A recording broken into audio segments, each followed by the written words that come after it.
दिल्ली में आम आदमी पार्टी के बड़े नेताओं के घर पर ईडी की छापेमारी चल रही है। आप सांसद एनडी गुप्ता और सीएम अरविंद केजरीवाल के निजी सचिव विभव समेत कई नेताओं के घर ईडी की टीम पहुंची है। बता दें, दिल्ली में आप नेताओं के 12 से ज्यादा ठिकानों पर जांच एजेंसी ने छापेमारी की है, जिसके बाद दिल्ली की केजरीवाल सरकार में कैबिनेट मंत्री आतिशी मारलेना ने प्रेस कॉन्फ्रेंस कर ईडी पर बड़े आरोप लगाए हैं और कई सवालों के जवाब देने को भी कहा है। बता दें, उन्होंने पहले ही ट्वीट कर बताया था कि वे आज ईडी को लेकर एक बड़े मामले से पर्दा उठाएंगी। आतिशी के इस नए दावे ने विधायकों की खरीद के लिए होने वाली पूछताछ मामले में नया मोड़ ले लिया है।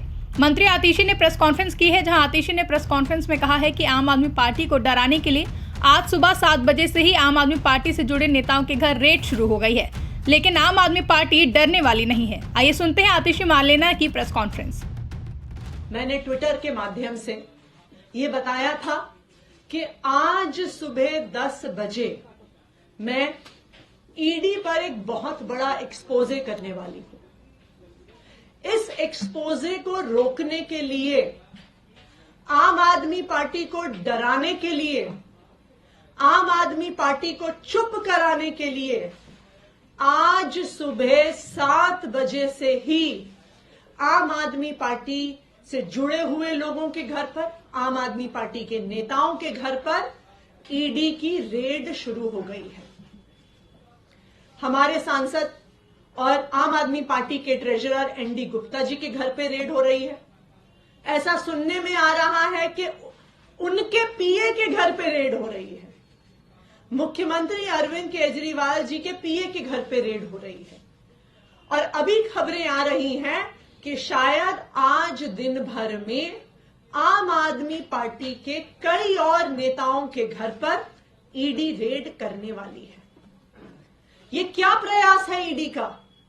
ये क्या प्रयास है भारतीय जनता पार्टी शासित केंद्र सरकार का कि वो अपनी एजेंसीज के माध्यम से आम आदमी पार्टी को डराने की कोशिश कर रही है, धमकाने की कोशिश कर रही है और हमारी बात को दबाने की कोशिश कर रही है। मैं प्रधानमंत्री नरेंद्र मोदी जी को, भारतीय जनता पार्टी को और उनकी एजेंसियों को जो ईडी और सीबीआई हैं, ये बताना चाहती हूं कि आम आदमी पार्टी आपकी धमकियों से डरने वाली नहीं है। पिछले 2 साल से इसी तरह आम आदमी पार्टी के नेताओं को डराया धमकाया जा रहा है। इस तथाकथित शराब घोटाले के नाम पर कभी किसी के घर छापा पड़ता है, कभी किसी और के घर छापा पड़ता है, कभी किसी को समन आता है, कभी किसी को गिरफ्तार किया जाता है। लेकिन इस 2 साल के इन्वेस्टिगेशन में अभी तक ईडी को कुछ नहीं मिला है। किसी भी क्रिमिनल इन्वेस्टिगेशन में 3 चीजें महत्वपूर्ण होती हैं। सबसे पहले रिकवरी ऑफ मनी, जिसकी लॉन्ड्रिंग हुई है। ED prevention of money laundering act के तहत केस करता है तो सबसे पहली और सबसे जरूरी चीज है कि ईडी को रिकवरी ऑफ मनी करनी पड़ेगी। लेकिन 2 साल में सैकड़ों रेड के बाद भी 1 रुपए की भी रिकवरी ईडी नहीं कर पाई है। किसी भी केस में दूसरी महत्वपूर्ण चीज होती है सबूत। लेकिन 2 साल के बाद भी कोई भी पुख्ता सबूत ईडी को नहीं मिला है और ये कोर्ट ने भी बार बार पूछा है कि सबूत सामने रखिए। किसी भी केस में तीसरी महत्वपूर्ण चीजें होती हैं स्टेटमेंट्स, यानी कि गवाही। ईडी का जो सारा केस है वो सिर्फ और सिर्फ गवाही पर और कई गवाहों को, कई अक्यूज्ड को सरकारी गवाह बनाकर और उन्होंने जो स्टेटमेंट्स दी हैं उसके आधार पर बना हुआ है।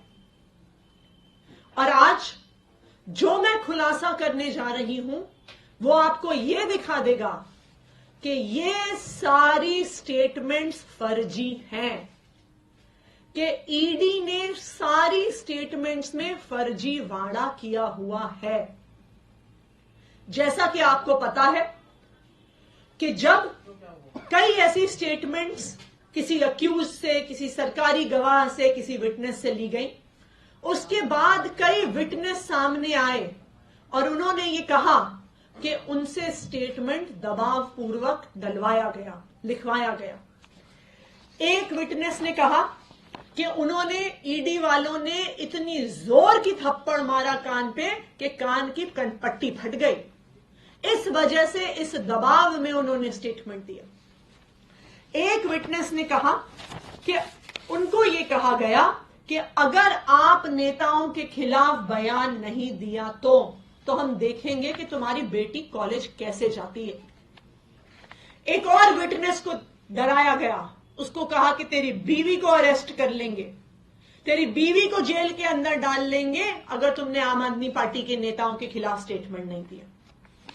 तो बार बार अलग अलग लोगों को डरा के धमका के गलत स्टेटमेंट साइन कराए गए।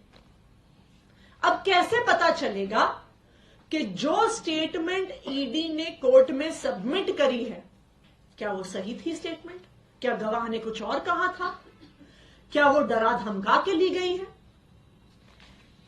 इस देश में पुलिस के द्वारा, इन्वेस्टिगेटिंग एजेंसीज के द्वारा इस प्रकार का डराना धमकाना रोकने के लिए 2020 में सुप्रीम कोर्ट ने एक ऑर्डर दिया था। ये एक बहुत फेमस ऑर्डर है, Paramvir Singh Saini versus Baljit Singh and others. 2020 का सुप्रीम कोर्ट का ये ऑर्डर है और इस ऑर्डर के तहत किसी भी इन्वेस्टिगेटिंग एजेंसी को अपनी इंटेरोगेशन सीसीटीवी कैमरा की निगरानी में करनी होती है। इस जजमेंट के तहत यह बहुत स्पष्ट तौर से लिखा है कि यह जजमेंट ईडी पर भी लागू होता है। ना सिर्फ इतना, इस ऑर्डर में यह भी साफ तौर पर लिखा है कि सीसीटीवी कैमरा की फुटेज सिर्फ वीडियो फुटेज नहीं हो सकती है।